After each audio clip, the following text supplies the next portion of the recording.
Saxon.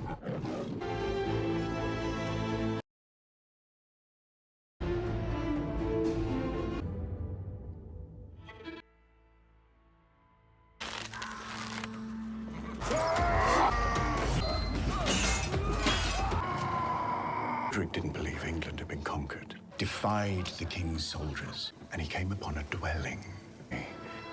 Edric, into a magnificent stand, is gazing back at you. Are you still going tomorrow? He's gone to Nottingham, my love. The events of MGM's Robinhood transpire in the Middle Ages, many years after the Normans effectively subjugated Saxon England and imposed their own rules and beliefs on the populace. The Saxons were expected to pay high taxes and show their new rulers a great deal of respect. Any form of submission was promptly punished by the law. The Saxons were compelled to dwell in the great forest around the villages after Norman lords completely subjugated the nation and seized their farms and estates. There are strict regulations in place in these woodlands as well. For example, game hunting is only permitted for the Norman masters and is not permitted for the forest's inhabitants. In order to blend in with the new society, Saxons learned the language and customs of their masters at this period, where England was still made up of many small towns and villages, and individuals continued to proudly use the names of their hometowns. A man named Hugh Lockley lives a life of terrible hardship in a village in the Great Forest, just miles from the land that used to be his home during the reign of Henry II. Hugh teaches their little son Rob how to shoot arrows with extreme accuracy and the rich Saxon heritage, despite his wife Joanne's subtle protests. Even more irritating to Joanne is her spouse's persistent attempts to reconnect with his lost past by going to see the sheriff of Nottingham, their local royal court agent. However, Hugh is also determined to find a solution about the Locksley estate that used to belong to his ancestors, who were well liked and respected in the community. However, the estate now formally belongs to Robert, the Earl of Huntingdon, following the Normans' invasion and subsequent conquest. I do. You, what is to become of Robert? So do it again. This time close your eye.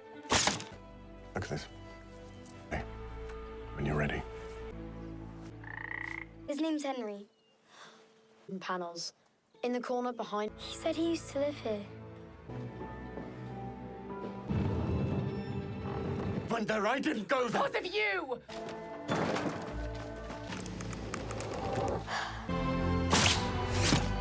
Right under the sheriff's nose. N'ose pas. Essayez encore. Hugh rides to Nottingham to meet with the purportedly just and honorable sheriff and present his case because he still thinks the man will assist him in regaining his holdings. After months of consideration, Hugh is eventually given an interview with the sheriff, but the latter declares that there is just no way to grant his wish. He is reminded by the lawman that the Normans now control the area, and according to their code, land that was formerly owned by the Saxon would now be legally transferred to Norman lords. Instead, the Nottingham sheriff makes Hugh an offer that he thinks is rather reasonable. Hugh and his people reside in a certain part of the forest and follow the king's rules, with the state guaranteeing that they won't be disturbed as long as they pay their taxes on time. Hugh Lockley is forced to accept the offer even though he is completely unhappy with it, and he rushes home to tell his family about it. Joan encourages Rob to accept his current situation even though he still longs to return to his family estate one day. This is especially true as young Rob is obviously being motivated and inspired by his father's false expectations. Although Joan makes every effort to educate their kid in a way that will aid in his assimilation with the Normans by teaching him the language and all of the rituals, young Rob is adamant about clinging to his father's cultural background.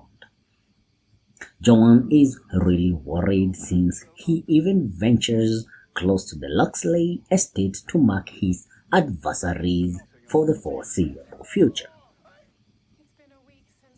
Years later, as a young lad, Rob assists his father with daily tasks and diplomatic issues in their settlement, all the while harboring a secret desire to reclaim their rights from the oppressive Norman masters. One day, the Nottingham sheriff and Robert Huntingdon, a friend and political colleague, decide to participate in a hunting competition. In order to understand more about their cultural customs, the sheriff selects a site close to the Sherwood forest for this competition.